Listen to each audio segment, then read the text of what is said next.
తాకట్లో ఉన్న బంగారాన్ని విడిపించలేక వడ్డీల మీద వడ్డీలు కడుతూ ఇబ్బంది పడుతున్నారా? అయితే ఇప్పుడే సంప్రదించండి శివ గోల్డ్ కంపెనీ. మీ నమ్మకానికి మా హామీ శివ గోల్డ్ కంపెనీ. వియత్నాం అలలపై విహరిస్తూ ప్రకృతి అందాలను ఆస్వాదిస్తున్న వేళ విధి స్పీడ్ బోట్ రూపంలో ముంచుకొచ్చింది. ఆనందంగా సాగాల్సిన విహారయాత్రలో మృత్యువు కబళించింది. క్షణకాలంలోనే ఆనందం ఆవిరై 15 మంది జీవితాలు అనంత సాగరంలో కలిసిపోయాయి. వియత్నాంలో బోటు బోల్తా పడిన ఘటనలో రాష్ట్రానికి చెందిన 2 చనిపోయారు. మరికొందరు తీవ్ర అస్వస్థతకు గురై ఆసుపత్రిలో చికిత్స పొందుతున్నారు. వ్యాపారంలో రాణించినందుకు కంపెనీ ఇచ్చిన బహుమతి వారి పాలిట శాపంగా మారింది. లావా మొబైల్ కంపెనీ తమ డిస్ట్రిబ్యూటర్లు, వ్యాపారస్తులను ప్రోత్సహించేందుకు వియత్నాంకు బిజినెస్ ట్రిప్ ప్లాన్ చేసింది. ఇందులో భాగంగా మన దేశం నుంచి 250 మంది పర్యాటకులు వియత్నాం వెళ్లారు. వీరిలో ఆంధ్రప్రదేశ్ నుంచి 35 మంది, తెలంగాణ నుంచి 40 మంది మొబైల్ డీలర్లు ఉన్నారు. వియత్నాంలోని అతిపెద్ద దీవి, ప్రముఖ పర్యాటక ప్రాంతమైన ఫుకుయోకు సముద్ర తీరం నుంచి పర్యాటకులు 3 బోట్లలో విహారయాత్రకు పయనమయ్యారు.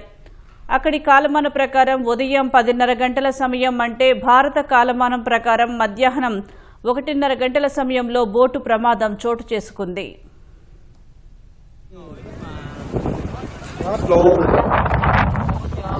Có người Việt Nam mà nó ghép tùm lum mà quay lại trong clip thôi.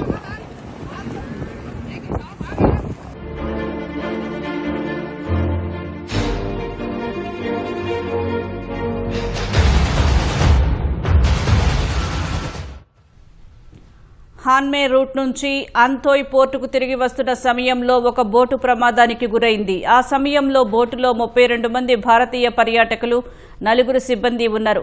ఏపీకి చెందిన రామసుబ్బు, నాగలమడుగు సోహన్, నల్లపాట ఆదిశేషయ్య, చిత్రాపురం భాస్కర వినయ్ కుమార్, గెల్లి కిషోర్, గెల్లి జయలక్ష్మి, ముడియం శ్రీధర్ మొత్తం 7 ఈ బోటులో ఉన్నారు. ఈ బోటు తీరానికి కేవలం 400 మీటర్ల దూరంలో సముద్రం అల్లకల్లోలంగా మారడంతో కుదుపులకు లోనై మునిగిపోయింది.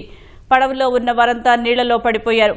ప్రమాదం జరిగిన వెంటనే గమనించిన సమీపంలోని ఇతర పర్యాటక బోట్ల నిర్వాహకులు వెంటనే అక్కడికి చేరుకుని సహాయక చర్యలు చేపట్టారు. బోటు పూర్తిగా తలకిందులు కావటం, చాలా మంది లోపలే ఇరుక్కుపోవడంతో రెస్క్యూ ఆపరేషన్కు ఆటంకం ఏర్పడింది. ఈ దుర్ఘటనలో 15 మంది భారతీయులు జలసమాధి అయ్యారు.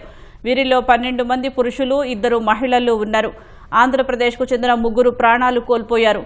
కృష్ణా జిల్లా మచిలీపట్నానికి చెందిన వ్యాపారవేత్త గెల్లి కిషోర్ సతీమణి గెల్లి జయలక్ష్మి ప్రమాదంలో మరణించినట్లు కుటుంబ సభ్యులకు సమాచారం వచ్చింది. గెల్లి కిషోర్ ఐసీయూలో చికిత్స పొందుతున్నారు. ఆయన పరిస్థితి విషమంగా ఉన్నట్లు వైద్యులు చెబుతున్నారు. కడప పాత బస్టాండ్ ప్రాంతానికి చెందిన లావా ఫోన్ల డిస్ట్రిబ్యూటర్ 56 ఏళ్ల ముడియం శ్రీధర్ ఈ దుర్ఘటనలో చనిపోయారు. కడపకే చెందిన నయీం అదృష్టవశాత్తు బోటు ఎక్కకపోవడంతో బయటపడ్డారు. హిందూపురానికి చెందిన రవి అనే వ్యక్తి ఈ ప్రమాదంలో మృతి చెందారు. ప్రమాదంలో తమిళనాడుకు చెందిన 10 మంది, కేరళకు చెందిన 2 చనిపోయినట్లు నిర్ధారించారు. 17 మంది ప్రయాణికులతో పాటు 4 సిబ్బందిని రక్షించారు. వీరు ప్రస్తుతం ఆసుపత్రిలో చికిత్స పొందుతున్నారు. వీరిలో 2 పరిస్థితి ఆందోళనకరంగా ఉందని స్థానిక అధికారులు వెల్లడించారు.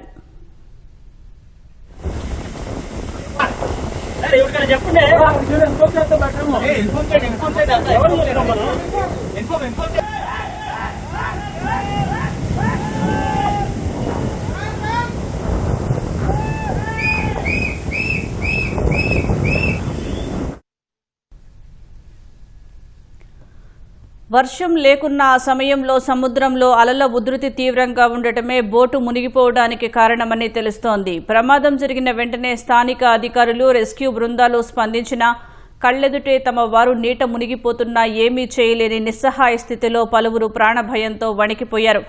సముద్రం మధ్యలో సాయం కోసం ఎదురు చూస్తూ ఫోన్ల ద్వారా తమ కుటుంబ సభ్యులకు, తోటివారికి సమాచారం అందిస్తూ వారు పడిన వేదన వర్ణనాతీతం.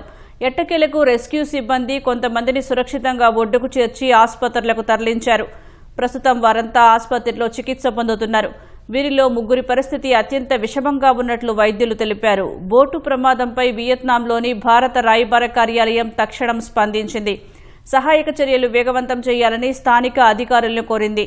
బాధిత కుటుంబాలకు అవసరమైన సమాచారం, సహాయం అందించేందుకు ప్రత్యేక కంట్రోల్ రూమ్, హెల్ప్ లైన్ నెంబర్లు అందుబాటులోకి తెచ్చింది.